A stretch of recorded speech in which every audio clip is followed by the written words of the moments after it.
kwa dabi ile.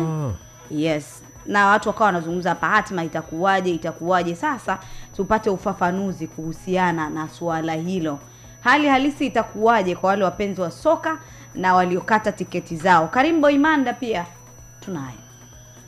Kitu ambacho wadau wanapaswa kukumbuka ni kwamba mchezo huu ulishajadiliwa kuhusiana na viingilio vyake na tiketi zilianza kuuzwa, na mpaka sasa hivi tunapozungumza kuna tiketi ambazo zilinunuliwa kwa ajili ya mchezo huu bado zipo kwenye kadi za mashabiki wetu wa thamani ambao walizinunua, na tulishaeleza mara kadhaa kwamba tiketi zile hazijapotea, zitatumika kwenye mchezo wa dabi pale tarehe itakapotangazwa, na sasa imeshatangazwa, na kwamba hakutokuwa na mjadala mkubwa zaidi kuhusiana na hilo swala la mauzo ya tiketi, kwamba tu sasa hivi tunasubiri ufikie wakati wa kukubaliana kutangaza sasa kuendelea kuuza zile tiketi ambazo zilisitishwa baada ya mchezo ule kuahirishwa.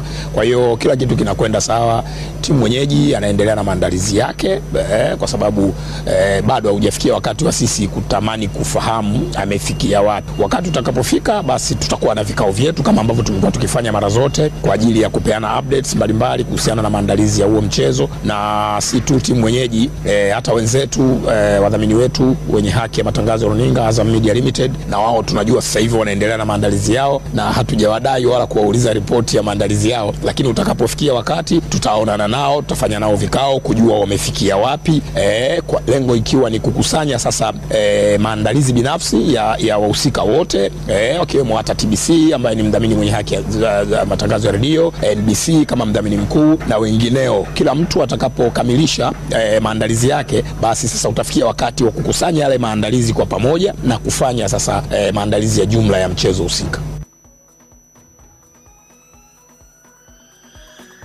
Tiketi bado zipo hai bwana. Tiketi zile za dabi ile bado ziko hai. Iliota mbawa ile. Kwa hiyo wala usipate tabu wala kuwa na tiketi. Sasa yategemea nani mwenye tiketi, sio? Kuna mtu alikuwa ananiuliza swali afu nimeshindwa kulijibu. Sijui kama nyinyi mnaweza mkabna majibu. Swali lake alikuwa anasema kuna wale ambao walishaingia tayari. Yaani maana tiketi zao zilishakuwa scanned wakaingia. Alafu baada ya kuona game hamna ikabidi watoke. Wale inakuaje? Ndio sasa hivi wanaingia umo. Wanaingia tena tiketi zilishascaniwa au imekuwa ni chache? Ndio anasema zile za sasa, yani hasa tumetumia kwa ujumla tiketi zile. Umeona?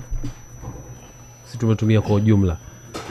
Hajafafanua umo walio scan ama ambao hawakuscan. Lakini matarajio yangu ni kwamba aliyescan ama ambaye hakuscan, mimi niwaambie kitu, atakuwa valid. Yote tu anataka kwenda huko akanunue tiketi nyingine aepuke mambo. Mr. Verbs anauliza hapa, kwani Ahmed Yanga kama timu mwenyeji walipewa mgao wa TFF wa viingilio vya tarehe 8 au zile pesa za viingilio upande upi ulichukua? Ile si haikuwa yao? Si bado mapato na nisi ya kusemwa sasa? Lakini ile haikuwa yao ile. Haikuwa yao kina nani sasa? Yao. Ilikuwa yao pia. Ilikuwa yao. Ni yao pia bado. Si ndio mwenyeji wa mechi? Ile inabaki vipi? Hapo je, kinachofurahisha mpaka saa hizi mwenyeji wa mchezo yeye bado hajaanza kujiandaa na chochote. Wala viingilio hana mpango navyo kuvizungumza. Lakini siku bado. Siku bado. Tarehe 15 bado chini. Kwa sababu unajua nafikiria hata naye anapochelewa kutoa maamuzi yake kama atacheza lakini kwa sababu mpaka sasa maamuzi yake yanafahamika. Kadiri anapochelewa maana yake na yeye atakuwa na muda mfupi wa kuipromo image. Tunyo mtorisha. Sawa sheikh. Tuzikuta nyama chini huko. Basi sawa. Tutoke sasa kwenye dabi Tutoke kwenye dabi tuzungumzie mengineyo tukisalia hapo kwa Simba. Tunafahamu kwamba Aishi Manula mkataba wake ndani ya Simba umefikia ukingoni na maswali yamekuwa ni mengi sana.